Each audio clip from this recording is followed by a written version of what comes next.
Factors for rain is natural. It's totally meteorological. Right. It's totally natural. Right. And it's not raining these days is because of the climate change, Right, global exactly. warming. That's what I think. But you see, that's why it's not raining. Right. But if you had a little leprechaun who you can command to get you a cup of water, and every time you snap your finger and the little leprechaun goes and gets you water, isn't he quite reliable? Yeah. Okay, just an example. But if the source of the water ran out for the little leprechaun and he can't get any water. yeah. Oh, I see what you're saying. I see the parallel. Yeah. And that's not to convince you, Right. it's how I think. Right. Does that mean that the leprechaun, that means the leprechaun doesn't work? Well, that means the leprechaun can't work, which is different. Exactly. Yeah. So, Indian rain dances are similar to Tibetan pujas for rain. And what it is there are elementals that are nature spirits that can influence natural order of things to make things happen. Right. But if the natural order of things are out of order, these beings can't do it anymore. Can't do it. So when the Indians do their rain dance, the dance has nothing to do with the water. It has nothing to do with the sky and cumulus clouds and liquid and all the rain. It has nothing to do with it. When they dance and they make offerings and they sing and they wear costumes and the colors, they are pleasing a race of elementals who have been around on our earth for thousands before us, who can actually go and change things to make the rain come. The reason why the rain dances don't work now is because the very things that these elementals use rain, create rain to come, are gone because we destroyed the environment. Right, exactly. So in that way, the rain dances don't work anymore. Right. Right. That would explain why the very intelligent, practical American Indians would do this for thousands of years Right. before the white man. Right. And it's not a show, it's not a tourist thing. No. It must have worked. It must have been. So why is it not working now? Either they're stupid, either it worked 1 out of 500 times, they go, oh, it works, or it's just tradition. I believe that because when Tibetan lamas do rain rituals, I've seen it. It works. I've seen them stop rain. I've seen them make it during drought time. And what happens is their procedure, according to the rites and rituals, is not nature. It is the beings that can manipulate things around to make it happen. But if that part of nature is gone, forget it.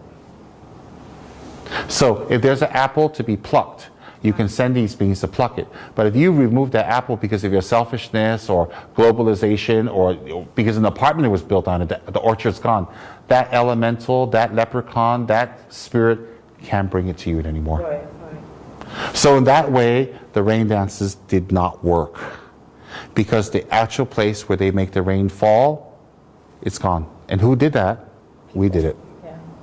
But there has to be something to dance to and for. There's something, there has to be something to activate to get that water. Right. The dance activates the elementals. Right. Because elementals, for lack of a better word, elementals are pleased by no meat. Rain elementals, elementals that specifically create rain and weather, they don't like meat. Right. They don't like the smell of meat. They don't like the killing of meat, and especially sea meats, meats that come from the water. So when you eat a lot of seafood, when you drain your area of sea animals or hurt them or damage sea environments, it disturbs these elementals a lot, and sometimes they go away. So another scenario is this, is that the rain clouds are there, but it's not enough due to global whatever, Right. and the elementals are gone. Because what do people do in California now? Native people around the world, internationally, universally are known to respect nature. Right. Development and modern people are universally known to exploit and destroy nature. Right. Correct? Right. So Our dependence on rain now, Elizabeth, is there, but is not as much as before technology. Right. Because when it didn't rain, the whole race died. All the Indians died. Because where did they go? There's no airplane to fly to another, to migrate. Right? Some of the greatest migrations in the world is because of famine. Right. So my point is sometimes when you do things over and over that disturb these elementals, Right. they go away. Therefore, when you do the ritual or the dance, there's nothing Yeah. there's nothing there to activate. Right. These elementals, they like milk. They don't like when you hurt reptiles, specifically. They don't like when you hurt animals of the water. They don't like when you pee and desecrate nature. They don't like when you eat meat or kill or have, especially the smell of meat. So the more and more and more you do that, the more you drive these elementals away. The more. Now, my dear, what happens is this. When you drive those elementals away, doing the rain dance, the create dance, is quite spiritual, it's quite religious, it's quite mystical, it's quite primitive, it's quite raw, it's very magical. So when you start doing the rain dance, they don't work anymore, and then a rain dancer quits, he goes and works at McDonald's, another one quits, he goes and works at 7-Eleven, another quits, they work at Photomat, and then pretty much you don't have the rain dances anymore, right? And the remaining people who are doing it is just for tourism because it looks exotic. Right. Isn't the spirituality gone? Yeah. And that's how spirituality disappears. Yeah. You see, because people don't understand how the ritual works and what it's affecting. And they just say, I need empirical knowledge. I need scientific proof. Look, we have been existing for thousands of years without any scientific proof of anything. Right. It's only in the last 200 years we've leaped this far. Right. So, and according to the ufologists, it's knowledge from another planet. Right. But anyways, before that, how did people survive? They were sick, they had cancer. They made long journeys. People went on boats that went for months. They don't know what happened, but they can find different psychic abilities to do it. Right. So back then, you know, Elizabeth, for better or for worse, people developed these arts of fortune telling, divination, oracular abilities, prediction of the future, channeling, magic, rituals, because they didn't have technology to rely on Right, it. exactly. That is why it was more developed. With technology, your mind, instead of going inside to develop that power, you go to Google. Right. What happens? Spirituality is lost. Yeah. Now, what's the damage behind that? What's the damage behind going to intensive Manjushri retreats to develop clairvoyance when you can just go on Google and look for it? The difference is this, because attached to spirituality is also the doctrine of compassion, the doctrine of love, of karma, cause and effect, the doctrine of being a good person. That's also lost. So it's not just the ritual that's lost, it is everything attached behind the ritual. And when people lose that, they become modern and they require evidence, and Google is their refuge. Yeah. That's when the depression sets in. Do you see the correlation? Yeah, I do, absolutely. Yeah. So when people say, well, I don't want to do Dharma anymore. I want to pursue whatever. I want to get married. I want to have 20 kids. I want to travel the world. Fine, you can do it. Don't judge me. I'm not judging you. But you see, when you don't do Dharma anymore, you don't study Dharma, you don't practice, you don't put Dharma into your mind, you don't transform your mind. And then the ritual part is the first thing to go. Well, I don't want to do the pujas anymore. I don't want to do the prayers. I don't want to do my sadhana. I don't want to do my mantras anymore. I don't want to do my retreats anymore. Fine. The teacher will always say fine because the teacher's kind. But once you lose that, the other part will start going. Why would the other part go? Because the rituals are connected with the learning. So when you see people stop doing retreats, when you see people stop doing meditation, stop doing their sadhanas, and they're up and down about it, you will see them start degenerating in the practice, and they will eventually go away. Why is that? Because they're connected.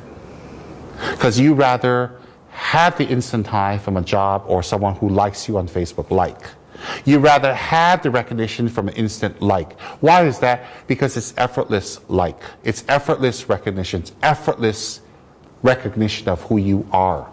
Right? So if you put some interesting, deep, philosophical meme on your Facebook and you get 20 likes, that's easier than going to meditation, developing compassion, to say people say, oh, you're a great person, because nobody sees that. Nobody recognizes that. So you're saying, what's wrong with that? There's nothing wrong with that, but long term there is. What is wrong with that long term? Because long term you have to keep up impressing people to like your things. And in the end you develop nothing. Right. And then what happens? So when you go to the secular world and you do everything secular and nothing but secular, nothing. I'm not going to do retreats. I'm not going to meditate on Manjushri. I'm not going to recite the mantras. I'm not going to do the sadhana. I'm not going to hang around my guru. I'm not going to do any dharma work. I'm not going to help the temple. I'm not going to find donations. I'm not going to do anything. I'm just going to go and pay bills and live my life and work. Fine. And that's okay. It's that doing that is like going on Facebook and getting instant like. But instantly people say, oh, good for you. You got a job? Good for you. Wow, a new haircut? Good for you. Wow, a new outfit? Good for you. Oh, you ate this. Oh, you had that food. You went to China. Wow. You know, you get that, but you have to keep doing that. Yeah. As you fade, as you get wrinkled, as you get older, and you're lonelier and lonelier and lonelier and lonelier. Because all these people who praise you are not going to be there when you're sick. All these people who like you on Facebook are not going to be there when you get old. No. All these people who admire you went to China are not going to be there when you're financially strapped or you're depressed or down. Right. So you are barking up the wrong tree. So when you do the rituals, you do the sadhana, you do the prayers, you do the practice, and you keep yourself motivated, you know what happens? That's the ritual part. Then you will also do the study part, and then you do the work part. When you do that, that spirituality pervades you. When that spirituality pervades you, you will be focused on developing on the inside. Right. But you're giving yourself what you were going outside to find. Correct. What you're going outside to find, you will find immediately, but it won't last because it's fake. That's what I mean. Yeah, it's fake. Yeah. I'm agreeing with you. It's fake. Yeah. It's instant. Yeah. It's like putting on a lot of makeup, doing surgery, and then everybody says you're beautiful, but you know you're not. Yeah. And you know it ain't gonna last. But you still want to enjoy, you still go clubbing, you go out, you get laid, you have fun, you have boyfriends, girlfriends, and you do all that. Oh, see, I'm admired. And you're very stupid. You know why? Because what will keep them there when you fade, which is soon, is you. And you put that time towards your face, not your inside. You put your time towards your job and getting a car and getting a haircut, not developing the inside. So who's going to be attracted to you? Other people who do the same thing. Other people who do the same thing who will disgust you in the end, because you'll say, that is so fake. And then you turn around and say, but that's what I attracted. You attract who you are. And if you attract nobody, if you attract absolutely nobody, it's suffering. If you attract somebody, it's going to be suffering. Sooner or later. Right. So that rain dance thingy that I explained to you, and how it's connected to, how it connects to the deterioration of spirituality. Because when they say, oh, the rain dance doesn't work, you're right, it doesn't. But there are other factors. Right. Now, when you say the rain dance doesn't work, it kind of erodes into the beautiful American Indian spirituality and culture. Well, then maybe we don't need to respect nature. Well, maybe we don't need to do the purifications anymore. But I would never say the rain dance. Not you, not you. No, I'm talking about why spirituality erodes. Yeah. Then they start, and I'm using American Indians as an example, not you. Right. Why it erodes in our minds in modern world. Yeah. And so what happens is, then we're not going to do the purifications. And if you read about the rain dance, this nothing to do with you, they have to go through a lot of rituals, initiations, purifications, and time to develop that power. Right. It isn't just you wear it and you dance and it happens. They have to not eat. They have to go on journeys. They have to take certain types of hallucinogens. They have to go into this hut where they steam and they push out the impurifications. Right. They have to abstain from sex. They have to wear certain outfits. They have to go learn from the elders. They have to not eat this, not do this in public, do this. There's a whole ritual to develop that ability to communicate with the elemental to get that rain here. So if any of that is gone, you're not going to get the rain. That's one. The second thing is, when the rain doesn't work, the psyche, the human mind, and the audience will think, well, then the whole culture is just for show. Right. So let's not do the purifications, let's not do the retreats, let's not do the meditation, let's not do the diet restrictions, let's not do the mantras, let's not do the prayers, let's not follow the teacher, let's not respect the elders, let's not do the nature stuff. And then because why? The rain dance didn't work. Right. So if you do one Manjushri meditation and you don't get this orgasmic transformation that makes you one with the universe, you don't quit. Because there are other factors. And that's what stupid people do. Stupid people want instant satisfaction and instant light, and they quit what is more important. And that is why spirituality is dying. It is dying.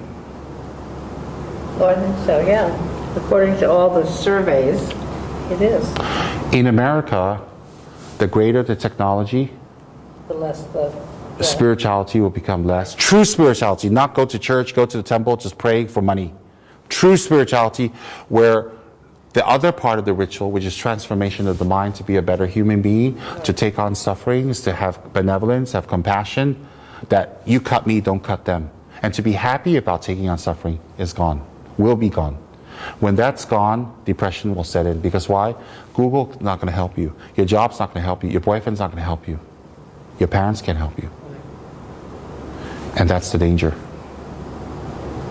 So that is why I know why certain students in the past have dropped out. They don't realize that. And they go and do their thing. And what do you see on their Facebook?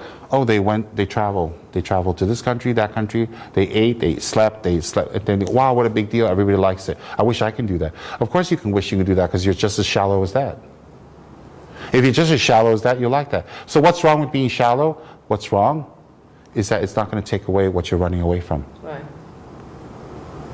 Right. Simple as that. Yeah. Oh look, I left Tsem Rinpoche and I'm doing a great job now. I'm doing a new job. I've got a new girlfriend. I've got a new apartment. Aren't I happy? God, when I was in that cult, I wasn't happy. Sure, you weren't happy because you didn't go all the way with it. Yeah. Well, are you happy now? Of course I'm happy. I've got this great girlfriend. Is she going to stay?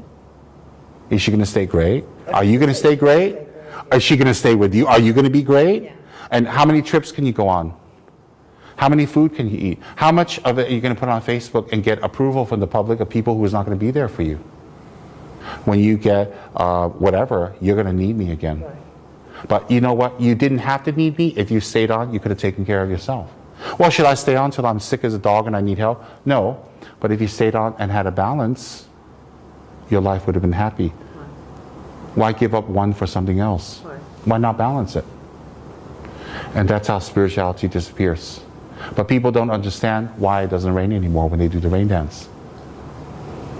That's a really good one. It's good. You like that? Yeah. Why? Well, it just makes sense and it comes around. I like the circular nature of it. You see, dear, you're a smart girl. If I told you, and I just told you rudimentary how rain dances work, you just go, oh yeah, it makes sense. Mm-hmm. But if you're not explained that, you just say it doesn't work. And you have all kinds of ups and downs. But you see, that explanation came from spiritual practice. Right. If you study the scriptures, you study what Buddha says, it tells you about those beings. So once you give up, all that is lost. What do you have left? You only have Google. You only have your job. You only have your partner. You only have your parents who will be gone in a few years. That's all you have. But if you have Manjushri, Vajrayogini, Dorje Shukden, your Guru, your Dharma brothers and sisters, you have a center, and you have something else. And you have that. You have all of that. And the things that you learn and you do within that organization, what you achieve is permanent. Right. Mental quiescence, equilibrium, compassion, kindness, wisdom, that will never rot. But people are not patient enough to do it, and they're too goddamn lazy to be persistent, and they like to blame somebody else. And then their mood's everybody's fault. It's pure laziness. And that's how spirituality dies. It doesn't die because it's not effective. It dies because we are too dependent on technology to entertain our minds constantly. Right. You know, all the time we spend on the cell phone, Googling, looking, making friends online who will never be your friends. If we had put that toward meditation, our mind would be Google. Because when we go meditate, we will know. When you astral travel, you can see. And if there's no internet, if your computer gets taken away, you get old, you're not able to do it anymore, whatever, you still can go in and see. And that can only be developed by spirituality. So people go away from spirituality for the wrong reasons. So I say for people, well, and you know what? And people who really cannot do it, sometimes they just don't have the karma for it. But my answer to them is not drop it completely. Have a balance, do 50-50. Because if you do 50-50, it's like having $100, $50 go for savings, the other 50 enjoy yourself. As opposed to all 100 goes to fun. And then when you're old bat, you have nothing. That makes sense too. Have a balance. Why does it have to be all or nothing? And that's how people lose their spirituality. That's how they lose their lamas, their gurus, they lose their yidams, they lose their practice, they lose their deities, they lose their equilibrium. They think they're going to be happy. And I'm not mocking them or putting them down. I am not happy when they're unhappy. But look, everyone is unhappy. Right. Technology is not helping. We're just getting to places faster and learning things faster and getting information faster. It doesn't equate happiness. It's an instant high. It's like drugs and alcohol. It's an instant high, but you have to take more and more to keep it up. Right. And it still doesn't get you where it used to get you. Exactly. But Dharma will. But if you practice Buddhism correctly, it will. Does that make sense? You don't have to agree to Buddhism. I'm talking about the logic of what I just shared. Totally makes sense. Good.